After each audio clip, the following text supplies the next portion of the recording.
आपका स्वागत है मेरे YouTube चैनल पर जिसका नाम है एजुकेशनल टेक फन। और जैसा कि आप जानते हैं कि मैं हिस्ट्री की सीरीज़ से चला रहा हूं जिसमें 6 वीडियोज़ अपलोड कर चुका हूं। और अब इसी सीरीज़ की 7th वीडियो आपके सामने पेश है जिसमें आज पढ़ेंगे सीमावर्ती राजवंशों का इतिहास। जिसमें ये लेकिन एक टॉपिक था जो कि छूट गया था दक्षिण भारत के राजवंश का, जिसके आज पूरा करेंगे, जिसमें था काकतीय वंश।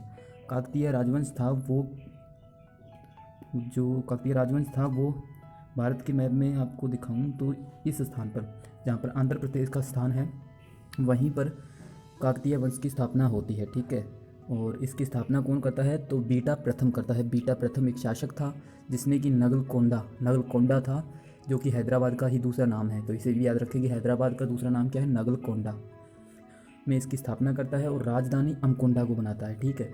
सबसे प्रतापी राजा था, उसका नाम था गणपति, और उसी की बेटी आती है जो कि रुद्रमा देवी थी। वो रुद्र महाराज की उपाधि लेकर काकतीय वंश की प्रथम शासिका बनती है। ठीक है। और बहुत ही ज़्यादा महत्वाकांक्षी शासिका होती है। और जो गणपति शासक थे उन्होंने जो राजधानी को बनाई थी उसे वारंगल को बनाया था। और अंतिम जो शासक है उसका नाम था प्रताप रुद्र, जिसे कि मलिक काफूर की अधीनता स्वीकार करनी पड़ती है। क्यों? क्योंकि जब वो आती है तो जब वो मलिक काफूर दक्षिण भारत में अभियान करता है तो मलिक काफूर आता है और इसे अपने अधीन करता है और इससे यहीं से कोहिनूर हीरा ले जाकर अलाउद्दीन खिलजी को देता है। इसी वंश से मिला था ये कोहिनूर हीरा। ये अब अलाउद्दीन खिलजी के पास जाएगा, फिर नादिर शाह आएगा, नादिर शाह लेकर जाएगा, फिर भारत में आएगा, और फिर जब अंग्रेज़ आएंगे तो अंग्रेज़ कोहिनूर हीरो को विक्टोरिया की रानी को भेंट कर देंगे, इंग्लैंड पहुंच जाएगा। इस तरह जो कोहिनूर हीरा है हमारे देश से ही निकला है, अब इस वक्त जो इंग्लैंड में है। ठीक है। और अगला आता है, इसमें आपको थोड़ा सा मैप में दिखाना चाहूँगा कि पाल वंश है। पाल वंश ये है, ये पश्चिम बंगाल के क्षेत्र में और बिहार के क्षेत्र में है, जिसकी राजधानी थी मुंगेर। ठीक है। और इधर आएगा कारकोट वंश, जो कश्मीर राजवंश आएंगे वो भी आपको दिखाऊंगा। कश्मीर राजवंश को भी आपको दिखा देता हूँ। ये है जम्मू कश्मीर। इसकी करंट अफेयर से भी संबंधित आपको जानकारी दे दूँ कि जो ये ये एरिया है ये पाकिस्तान के अधिकृत में है, जिसे हम LOC कहते हैं। ठीक है। और ये है LAC, जिसे कहते हैं लाइन ऑफ अक्साई चीन। ये चीन के क्षेत्र अधिकार में है।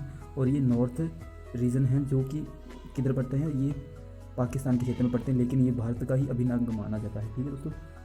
और जो वास्तविकता देखी जाए तो यही क्षेत्र है जो कि हमारे इंडिया के अंदर आता है।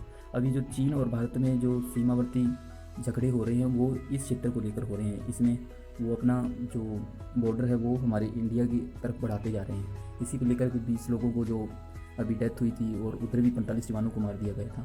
तो हम हमारे टॉपिक पर चलते हैं, जिसमें कि जम्मू कश्मीर में ही एक राजवंश, जम्मू कश्मीर का इतिहास में क्या है कि 3 राजवंश उत्पत्ति होती है, जिनको मैं आगे बताऊंगा आपको। और ये है बांग्लादेश। बांग्लादेश में कौन सा राजवंश बसता है? बंगाल, पश्चिम बंगाल या बांग्लादेश, कुछ भी कहें, पूरा ये क्षेत्र था ना, ये वाला बंगाल सारा इकट्ठा ही होता था उस वक्त। तो यहाँ पर पाल वंश रहते थे, जो कि ये दिखाया यहाँ पर भी। इसके बाद आता है कश्मीर राजवंश।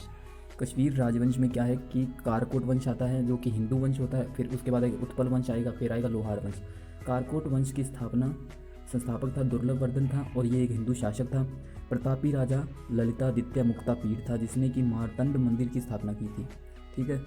और इस वंश के लिए मेरे हिसाब से इतना काफ़ी है, क्योंकि अगर डीपली पढ़ना चाहते हो तो मुझे कमेंट करें और बताएं कि हाँ हमें विस्तार से समझाएं, तो मैं टॉपिक वाइज एक टॉपिक करके आपको विस्तार से समझाने की कोशिश करूँगा। अभी सिर्फ आपको ब्रीफ नोट्स देने की कोशिश कर रहा हूँ ताकि एक बार सारा इतिहास मैं कवर कर सकूँ और बाद में धीरे धीरे टॉपिक वाइज भी पूरा कर सकूँ।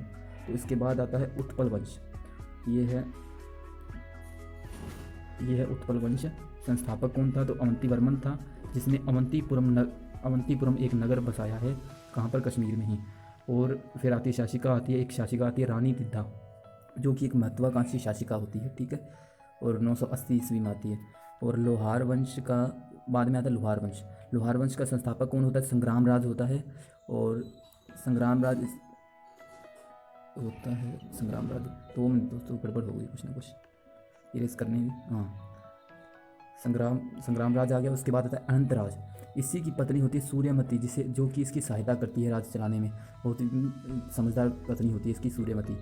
और उसके बाद आता है हर्ष, जो कि एक विद्वान शासक होता है, बहुत ही अच्छा शासक होता है। इसी के समय इसका दरबारी होता है कलहण, जिसकी राजतरंगिणी नामक पुस्तक है, बहुत प्रसिद्ध पुस्तक है, जो कि संस्कृत की पहली कर्मवद इतिहास को दर्शाती है।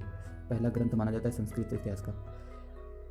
और अंतिम शासक का नाम होता है जय सिंह। इसी समय राजकलहण है अपनी राजतरंगिणी को विवरण समाप्त करता है। और राजतरंगिणी का अर्थ है 8 तरंग, जिसमें एक कुंडलवन वाला जो शायद मैं ये आपको बाद में बताऊंगा अगले टॉपिक में, क्योंकि इससे रिलेट नहीं कर पाएंगे। तो हम सीधा चलते हैं पाल वंश पर। आ गया था पाल वंश, जिसकी स्थापना, पाल वंश के बारे में बताता हूँ, जो 750 से लेकर 1174 तक रहता है। संस्थापक होता है गोपाल, और इसी ने उदंतपुरी विश्वविद्यालय की स्थापना कराई थी। और राजधानी किसे बनाता है? मुंगेर, जो कि बिहार में पड़ती है।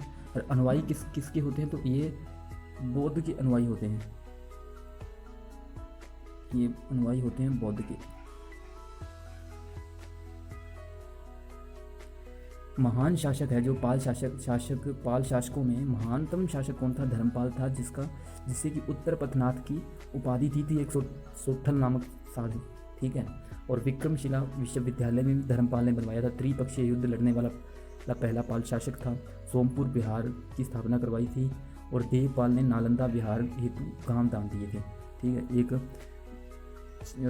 शासक आया था जिसने कि नालंदा बौद्ध विहार की स्थापना करनी चाहिए थी, तो उसे इसने जो गांव दान में दिए थे। उसके बाद सेन वंश के बारे में भी पढ़ लेते हैं।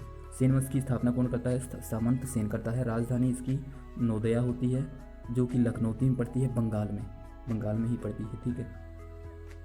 उसके बाद आती है स्वतंत्र शासक था, उसका नाम था विजय सेन। और 3 शासक मुख्यतः थे, जो विजय सेन, बल्लाल सेन और लक्ष्मण सेन। बल्लाल सेन ने ही दान सागर और अद्भुत सागर की रचना की थी। और इसको पूरा करने में जो अद्भुत सागर था उसे पूरा करने में लक्ष्मण सेन ने सहायता की थी। ठीक है। और लक्ष्मण सेन का जो दरबारी कवि था उसका नाम था जयदेव। उसी की रचना है गीत गोविंद, जो कि बहुत प्रसिद्ध रचना है। और ये पहला वंश था जिसने अभिलेखों को हिंदी में रचा था। ठीक है। ये बहुत इंपॉर्टेंट हो जाता है, क्योंकि हिंदी में रचने वाले पहले राजवंश था ये। और बंगाल का अंतिम हिंदू शासक माना जाता है लक्ष्मण सेन को। बंगाल का अंतिम हिंदू शासक है लक्ष्मण सेन। तो इसी प्रकार हमारा सीमावर्ती राजवंश का टॉपिक भी पूरा होता है। और आगे के देखते हैं कौन सा टॉपिक कंप्लीट करें। और बहुत जल्द आधुनिक भारत पर वीडियोस लाऊंगा। और फिर देखते हैं कौन सा सब्जेक्ट शुरू करें, ताकि पहले सभी सब्जेक्ट ब्रीफ नोट्स के आधार पर पूरे करूं और फिर सभी को डीपली पढ़ाने की कोशिश करूं। थैंक्स दोस्तों।